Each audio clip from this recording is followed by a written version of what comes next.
المؤلف رحمه الله تعالى ونفعنا بعلومه في الدارين amin. Dan Allah berfirman lagi, qad aflaha man zakkaha wa qad khaba man dassaha. Artinya sesungguhnya berjayalah orang-orang menyucikan hatinya, dan kecewalah orang-orang yang mengotorkannya. Tuan muslimin dan jemaah yang dirahmati Allah sekalian, alhamdulillah, pertama selama-lamanya kita panjatkan puji syukur pada Allah dengan izin taufik hidayah Allah Ta'ala. Juga pada malam ini kita sambung lagi bacaan kitab 20 sifat hati yang keji dan terpuji. Kita dalam pendahuluan kitab ini, di dalam mukaddimah ini ataupun pendahuluan ini dinyatakan beberapa ayat Al-Quran dan juga hadis Nabi sebagai sandaran kepada ilmu tasawuf ataupun perintah daripada Allah Ta'ala supaya kita membersihkan hati daripada segala sifat yang kotor yang tidak layak berada di dalam hati. Hati ini ibarat seperti bekas botol lah. Kalau kita nak isi sesuatu yang mahal, contohnya kita nak isi madu, maka kita bertemu dengan botol di tepi jalan, kita ambil balik isi madu. Tak kena, sebab botol tu kotor. Madu tu benda mahal. Madu banyak jenis pula. Ada madu yang beratus-ratus harga. Berapa gram dia pun bukan 1 kilo. Kadang-kadang tak sampai 1 kilogram, tapi harga beratus. Madu ni benda mahal. Bermadu lebih lagi mahal. Jadi bila bertemu dengan botol di tengah jalan, kalau kita nak gunalah bekas tu untuk mengisi madu yang mahal tu, maka kita kena basuh, cuci dulu. Begitulah ibaratnya hati ni benda mahal. Kenapa dia mahal? Sebab dia mahallu nazarillah. Sebab dia tempat tilik Allah Ta'ala. Dalam hadis bawah tu, dalam muka surat 2 tu disebutkan, innallaha la yanzuru ila suwarikum. Ayat ujung tu Nabi sebut, wa innama yanzuru ila qulubikum. Maknanya hati ni tempat tilik Allah, tempat tengok Allah Ta'ala. Bila tempat tilik Allah Ta'ala, maka malulah kita andai saat Allah Ta'ala tengok ada benda kotor. Nampak zahir duk semayang, dalam hati Tuhan tengok tak semayang pun, duk tunjuk pada orang. Nampak zahir duduk buat taat pada Allah sehingga orang puji, orang kata pandai, orang kata soleh, orang kata baik. Dalam hati Allah Ta'ala tengok tak ikhlas pun pada Allah Ta'ala buat amal. Duk ada makhluk. Jadi patut sangat-sangat kita yang bila mana tahu tepat tu Allah Ta'ala tengok. Dan tengok Allah Ta'ala ni bukan pada satu liputan sahaja. Sebut dah dalam kuliah lepas, intisyar. Maknanya tembus sehingga sedalam mana sekalipun hati kita. Hati kita ni ada banyak lapis. Ada nama fuad, ada nama qalbun, ada nama lubun. Yang Melayu kita panggil lubuk. Lub tu diambil daripada lubun. Melayu kita ambil jadi lubuk hati. Hati tu hati dah. Tapi bila sebut lubuk hati, maknanya yang dalam lagi daripada hati pun Allah Ta'ala tahu. Jadi bila kita tahu yang Allah Ta'ala ni tahu keadaan hati kita, walau sedalam mana sekalipun, saat orang tak tahu, maka malulah dengan Allah Ta'ala. Kita ibarat kalau duduk dalam taat pula, tapi dalam hati kita tak bertaat pada Allah Ta'ala, malulah, ibarat kita sedang menipu Allah. Itu ibarat dia lah untuk mudah kita faham. Jadi dalam kitab ni ataupun dalam pengajian ilmu tasawuf ni nak suruh kita cari jalan berusaha biar cuci hati. Supaya tak ada kotor-kotor ni, kotor takabur, kotor riya, kotor ujub, kotor azamah, biar tak ada semua dalam hati kita. Yang kita nak letaknya ialah yang mahmudah, yang baik-baik. Sebab dia tempat iman, dia tempat taqwa, dia tempat ikhlas, dia tempat cinta pada Allah Ta'ala. Benda lain tak layak duduk di dalam tu. Yang layak kita letaknya adalah sifat-sifat yang baik, yang mahmudah. Maka marilah dalil di awal-awal ni perintah daripada Allah Ta'ala, bukan ulama tasawuf yang suruh. Allah Ta'ala yang suruh supaya kita menyucikan. Bahkan di antara tugas Nabi ialah menyucikan jiwa manusia ni lah. Dalam ayat, dalam surah Al-Jumu'ah, Allah Ta'ala sebutkan, huwallazi ba'atha fil ummiyina rasulan minkum yatlu alaihim ayatihi wa yuzakkihim. Itu tugas. Bukan setakat mari baca, bahkan mentazkiyahkan, yakni polish hati biar cuci bersih sungguh. Sebagaimana hati itu melihat dan menyaksikan Allah di alam arwah, sehingga Allah Ta'ala tanya, alastu bi rabbikum, semua pakat mengaku bala, Allah lah Tuhan. Bila lahir ke dunia, hilang Allah Ta'ala, nafsu kita jadi Tuhan. Habis langgar perintah Allah. Bahkan yang langgar tu langgarlah. Yang duduk dalam taat pun menyeleweng hati. Duduk dalam taat zahir, duduk baca Quran nampak zahir, lisan pun duduk betul dengan Al-Quran. Dalam hati, tengoklah aku baca ni bacaan paling sempurna, bacaan paling sedap sekali.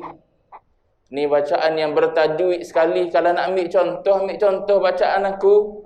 Dalam hati Allah Ta'ala duk tengok dalam hati, rupa-rupanya bukan cari redha aku, tapi duk cari pujian daripada manusia. Ni nak buang. Jadi dalil-dalilnya banyaklah daripada Al-Quran maupun hadis. Antaranya yang dikutip ni dibubuh di sini. Jadi salah satu daripadanya ialah dalam surah Asy-Syams ayat 9 hingga 10. Allah Ta'ala sebut, qad aflaha man zakkaha wa qad khaba man dassaha. Artinya alih bahasa kepada bahasa Melayu, daripada bahasa Arab alih bahasa jadi bahasa Melayu kita. Sesungguhnya berjayalah orang-orang menyucikan hatinya. Berjaya ni bikulli matlub, apa yang dia nak dia akan dapat bila mana dia cuci jiwa dia. Dia nak makrifah pada Allah, dia akan dapat. Dia nak kenal Allah, dia akan dapat dengan jiwa dia yang suci. Wa qad khaba man dassaha, dan akan kecewalah orang-orang yang mengotorkannya. Mengotorkan dengan perkara-perkara yang tidak selayaknya berada dalam hati. Itu satu dalil dia. Dan firman Allah Ta'ala lagi, yauma la yanfa'u malu wala banun illa man atallaha biqalbin salim. Ini surah Asy-Syu'ara ayat 88-89. Kata Allah, ingatlah akan hari yang tak berguna di sana harta benda dan anak pinak, kecuali orang-orang yang datang menghadap Allah dengan membawa hati yang selamat sejahtera dari dosa dan sifat-sifat yang tercela. Yang ni yang Allah Ta'ala sebut pada kita. Allah Ta'ala sebut, kecuali yang datang menghadap Allah dengan hati yang sejahtera. Kata Sa'id Ibnul Musayyib, hati yang sejahtera ni adalah hati orang-orang yang beriman. Adapun hati orang kafir, orang munafik, itu adalah qalbun marid. Lawan kepada qalbun salim ni, qalbun marid. Orang pergi menghadap Allah Ta'ala dalam keadaan hati dia sakit. Dalam Quran sebut kan, berkenaan dengan sakit, fazada fi qulubihim maradun. Dalam hati ada penyakit. Bukan penyakit doktor hospital ni. Penyakit doktor hospital tu hati fizikal. Ni kita cerita ni kita cerita ni hati rohani. Qalbun rohani dipanggil. Bukan qalbun jasmani. Qalbun jasmani yang duk degup tu lah. Tu kena pergi tanya doktor hospital. Saya ni sakit jantung kau. Tu tanya doktor hospital, dia check dia tengok degupan dalam seminit berapa. Dia dengar, dia letak stetoskop, dia panggil apa. Maka dia tahu ni ada lemah jantung, itu ini dan sebagainya, dia tahu. Tapi bicara ilmu tasawuf ni qalbun tu juga. Cuma yang duduk di dalam qalbun tu dipanggil qalbun ruhani nama dia. Yang ni lah yang disebut dalam Quran ni lebih penting daripada qalbun jasmani. Cuma dia tak boleh, tak ada salah satu. Kalau tak ada qalbun jasmani, tak ada lah qalbun rohani. Kalau tak ada qalbun jasmani, tak ada lah kita yang meninggal lah itu. Sebab qalbun jasmani itulah hidup berdegup, menunjukkan kita ni masih ada nyawa, masih ada roh. Jadi di qalbun jasmani itulah adanya qalbun rohani. Dan di sisi Allah Ta'ala tengok pada qalbun rohani tu. Dia bukan tengok pada degup jantung tu. Degup jantung jasmani tu, kalau dia makin lemah, akhirnya menyebabkan seseorang manusia hamba tu meninggal, tak ada apa. Kalau dia mari dengan qalbun rohani, dia salim. Tapi kalau degup jantung tu duk bergerak sihat molek pun, tapi qalbun rohani dia sakit, tu sakit. Tak kenal Tuhan. Duk atas muka bumi ni tak kenal Tuhan. Bila tak kenal Tuhan, tak kenal ibadat. Nak ibadat apa tak kenal Tuhan? Kita mari sini tahu tanggungjawab kita, sebab tu kita boleh duduk dalam buat taat, buat ibadat pada Allah. Tak tinggal semayang 5 waktu, tak tinggal apa-apa yang Allah Ta'ala suruh. Nak buat dosa tak berani. Tu sebab berasa ada Tuhan. Orang yang tak berasa ada Tuhan, jawab dia duduk buat maksiat pada Allah Ta'ala. Ni qalbun yang sakit ni. Yang Allah Ta'ala sebut fi qulubihim maradun, dalam hati mereka tu ada sakit. Fazadahumullahu marada. Kadang-kadang Allah Ta'ala tambah lagi sakit tu pada hati. Daripada muda sampai tua, panas baran tak sembuh-sembuh, tak cari ubat. Padahal tu penyakit rohani tu. Sampai ke tua duk panas baran situ. Yang terbaru tuan-tuan tengok kes yang video apa, yang perempuan di Kota Baru yang kena ketuk pintu kereta, cermin kereta, pecah cermin kereta dia. Kisnya salah faham macam mana wallahu alam lah, cuma saya tengok video.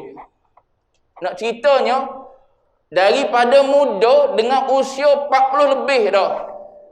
Duk ada panas baran lagi. Siapa pecah cermin orang. Tak ada terlanggar apa pun, tersilap faham signal apa ke Allahu a'lam lah. Siapa peringkat turun, pergi ketuk pintu kereta, pintu cermin kereta perempuan tu dengan benda tajam pecah cermin kereta perempuan tu. Report boleh lah. Dalam surat khabar duk tengok hari ni kena tangkap kan lah. Cuma 2 kes, dua tuduhan kena pada dia. Cuma nak sebutnya ialah sebab apa punca dia? Panas baran. Panas baran ni penyakit rohani. Tak berubat siapa ketua duk sakit gitu. Tak berubat. Saya ingat Baba Zik bagi contoh. Tak berubat siapa peringkat duk terlantar, tak boleh bangun dah. Mulut je boleh cakap. Tapi mulut gak kasar cakap dengan orang. Duk marah bini situ. Duk marah anak situ. Duk sumpah seranah bini, sumpah seranah anak. Kalau boleh nak sepak, nak terajang, dia tangan pun tak boleh hakak dah. Kaki pun tak boleh hakak dah. Kalau orang pijak mati terus dia. Tapi sebab panas baran tak berubat tu. Dalam hati duk sakit tu. Tu pergi dengan penyakit tu. Tak boleh sakit. Sebab tu kena berubat penyakit ni. Lalu kut tasawuf masuk dengan zikir, dia cabut. Dia hilang. Tak ada lebih mana kita dengan anak bini. Jadi hina lalu kita masuk ke zikir. Tak zikir, tak habis penyakit tu. Ubat dia zikir. Sebab tu tasawuf ambil berat sangat buat zikir. Tuan-tuan masuk je alam tasawuf, suruh zikir dulu.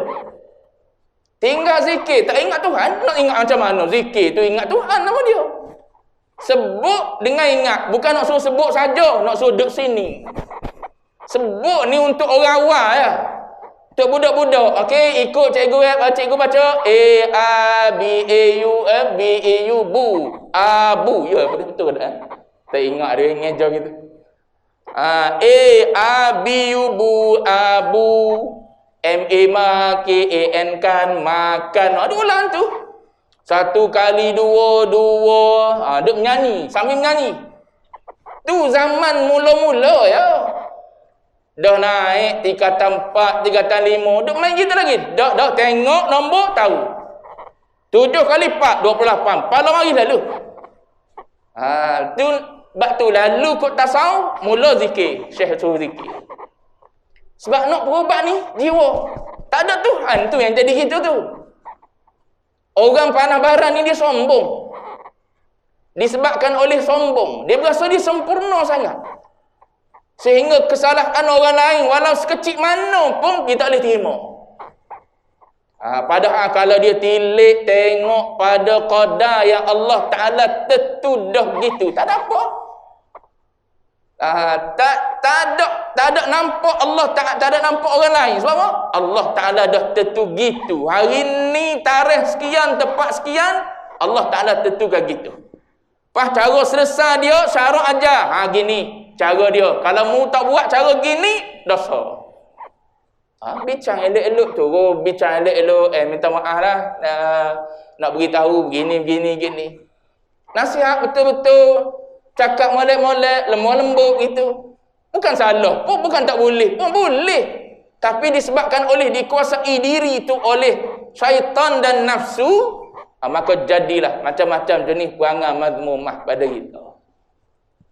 Itu penyakit yang ada, yang kita tak berubat. Sebab tu dalam kitab tasawuf dalam ni ada juga bab salah satu daripada penyakit mazmumah al-ghadab, marah.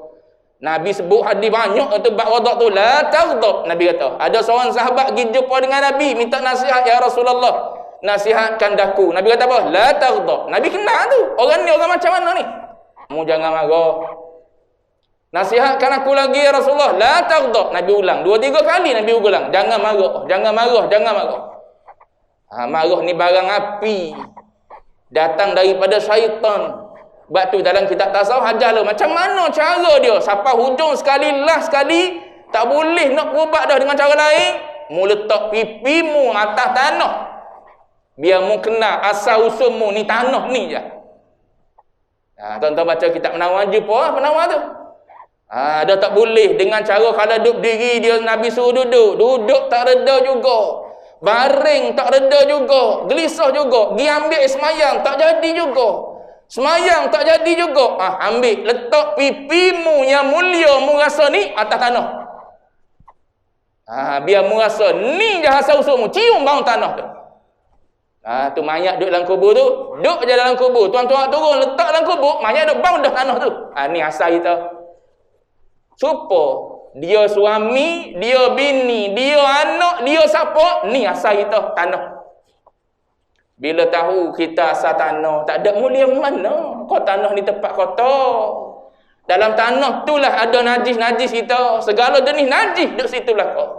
Pas dalam tubuh kita ada apa? Yang tuan-tuan nak bawa pergi mari tu. Tidak najis ni. Najis saja-saja dalam tubuh kita ni.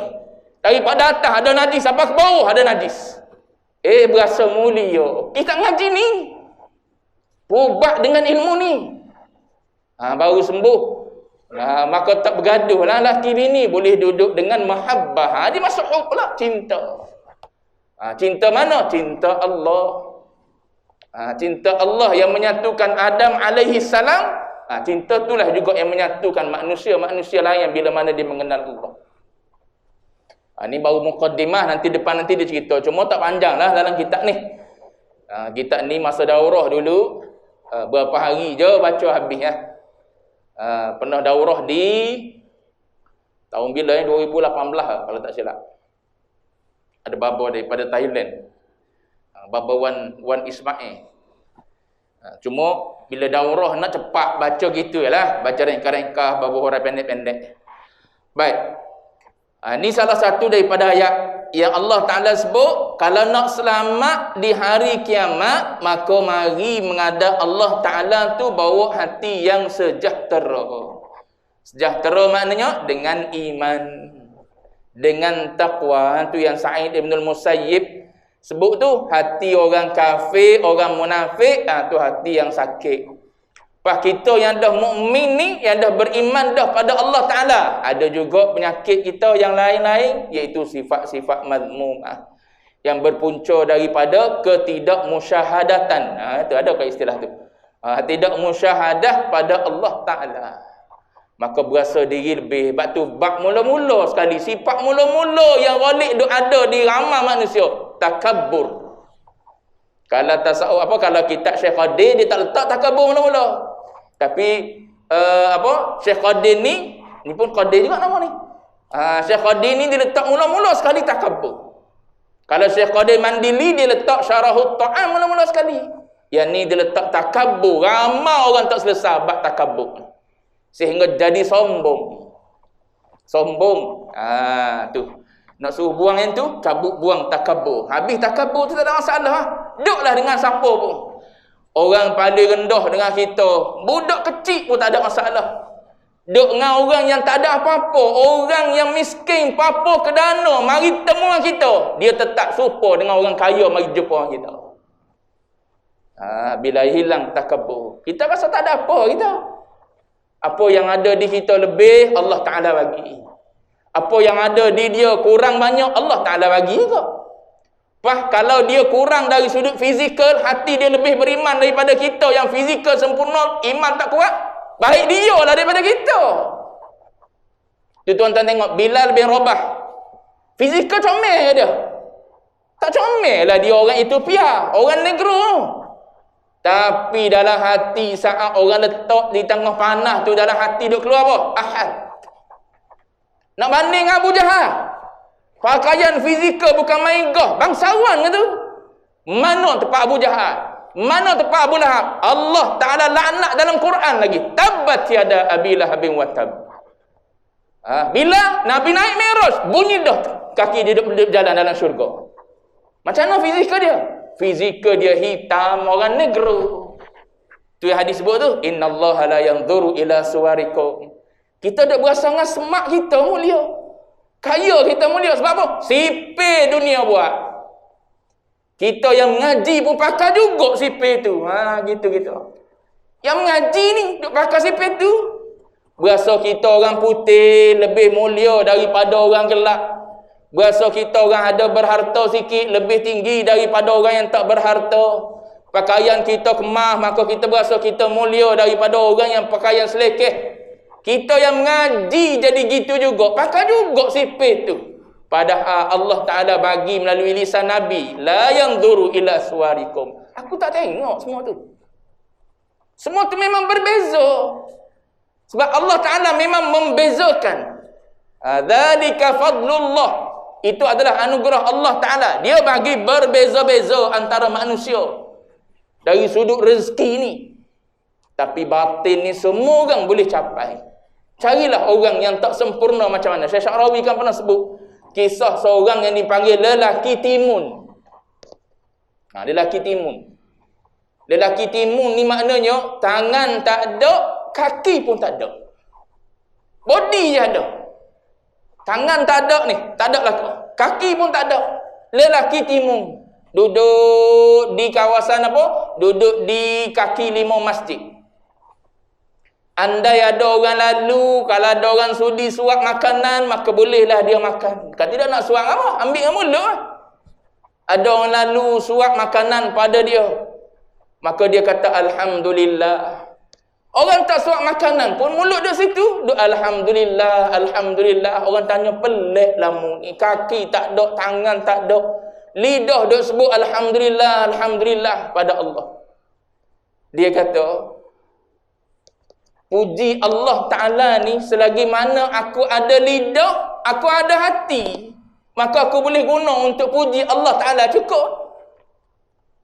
Yang lain tu fizikal semua tu Allah Ta'ala tak pandang pun. Sempurna kita, mata secantik-cantik mata, telinga, tangan, kaki. Orang kata kita ni Miss Universal. Apa? Nama apa dah? Kita ni adalah lelaki yang tercantik, lelaki Melayu tercantik 2022 contoh. Tercantik pula, tersemak. Tapi kalau hati tak kenal Allah, tak ada faedah pun zahir tu. Balik tanah dimakan ulat. Tu nak bagi tahu pentingnya ilmu ni. Tapi kalau zahir cantik, hati cantik, tu dua-dua bonus saya dipanggil.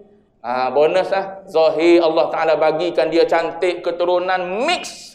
Kemudian batin pun cantik. Tu bonus bagi individu. Baik. Tu qalbun salim. Qalbun sakit. Salim lawan dia ialah qalbun marid. Qalbun yang sakit. Baik. Dan Rasulullah sallallahu alaihi wasallam ada bersabda, Innallaha la yanzuru ila suwarikum wa amwalikum wa innama yanzuru ila qulubikum wa a'malikum. Artinya, ni riwayat Bukhari, ni hadis sahih. Kalau tak sahih kan tak nak terima pula. Ni hadis sahih ni, riwayat Bukhari. Bahawa Allah Ta'ala tidak memandang kepada rupa paras dan harta benda kamu. Lain kata dengan sipir dunia tu. Sipir dunia kat sini tengok ni, rupa paras. Jaga sungguh-sungguh. Kalau boleh nak pergi spa, nak pergi mana? Buat facial kalau boleh. Nak suruh licing muka. Kata penyair Arab, dia kata apa? Tutabbibu jismakal fani liyabqa wa tatruka qalbakal marid wa tatruka qalbakal baqi marida. Gitu. Tutabbibu jismakal fani liyabqa. Tutabbib ni maknanya menggi cari jalan untuk berubah, untuk mencantikkan, mengindahkan jasad kamu yang fani, yang fana, yang akan hancur, yang akan lebu. Hancur lebu kan jasad kita ni bila masuk dalam tanah. Yang tinggalnya, yang tak lebuhnya, ajbuz zanab je dalam hadis pun. Ajbuz zanab ni hujung sulbi, halus sangat-sangat. Yang tu saintis kaji, bakar dengan 200-300 darjah Celsius, ketuk tak acur. Sebab Nabi sebut dah lah hadis.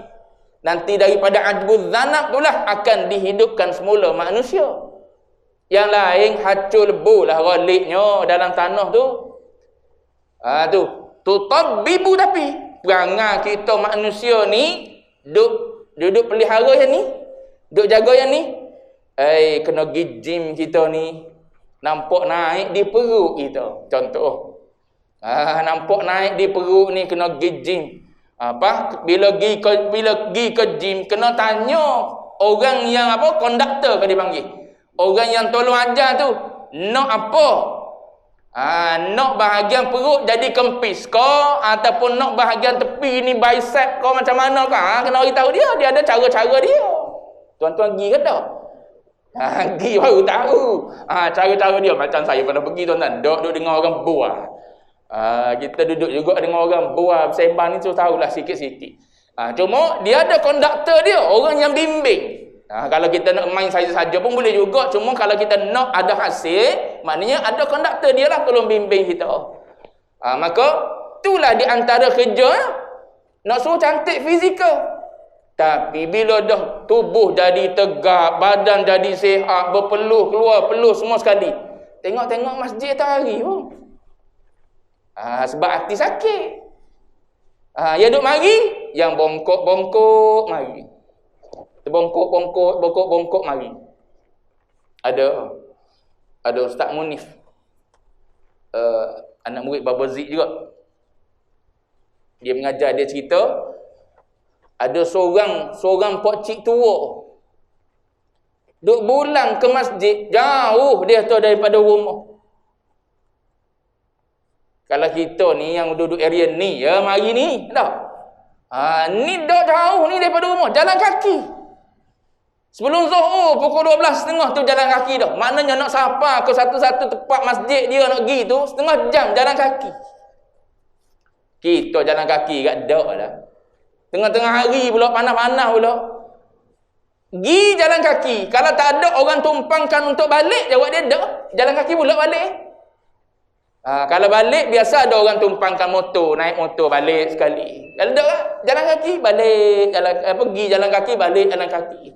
Bawa tongkat satu berjalan. Orang bila jiwa hidup dengan masjid, hidup dengan Allah, hidup dengan ibadat, gitu duk mikir. Nak pergi masjid, nak buat ibadat, nak semayang, nak buat taat pada Allah, nak cari jalan. Allah Ta'ala suka, cinta, sayang pada kita. Tapi bagi orang yang duk tengok fizikal, saya sebut yang tadi, tutabbibu jismakal fani, dia beka agak, tu sipir manusia. Tengok pada tubuh. Kita pergi gym, kita pergi spa, kita pergi mandi air panas, kita pergi situ sini. Bukan kata salah ni tuan-tuan. Tak salah. Ni nak cerita bab tasawuf. Kalau boleh seimbang lagi cantik. Balik gym jadi gagah, lagi semangat pergi masjid. Bagus tu gitu. Ni doa letih. Dia kata duk main akak-akak. Pergi tidur sampai Zuhur pun pukul 3 baru semayang. Sebab apa? Pagi tadi jogging titi wangsa 2 pusingan. Tu pergi kalau kita mikir gitu, nak suruh sihat zahir, batin kita sakit. Tu penyair sebut, tutabbibu jismakal fani liyabqa wa tatruka qalbakal baqi marida. Sedangkan dalam masa yang sama, kamu tinggal hati kamu yang akan kekal pergi menghadap Allah Ta'ala dalam keadaan kenal kau tak kenal Allah. Dalam keadaan macam mana tinggal? Marida, dalam keadaan sakit. Baik. Bunyi dia tu macam ni, nak berhenti ya? Mana tadi? Habis ayat sikit. Berikut diterangkan 10 sifat hati yang terkeji untuk dijauhi dan 10 sifat hati yang terpuji untuk dihiasi hati dengannya. Semoga kita beroleh kebahagiaan dunia dan akhirat. Nampak jadi susung gitu. Disusung buang dulu, lepas tu barulah hiasi. Benda tu berjalan serentak. Bila kita cabut buang riak, dia masuk ikhlas. Bila kita cabut buang takabur, dia masuk tawaduk. Bila kita cabut buang dunia, dia masuk cinta yang hakiki, iaitu cinta pada Allah Ta'ala. Cuma nampak dari sudut silibus metod dia, macam satu-satu kena buang. Buang takabur dulu. Lepas tu baru lepas 10 bab, barulah cerita bab tawaduk. Dia berlaku serentak lah benda tu.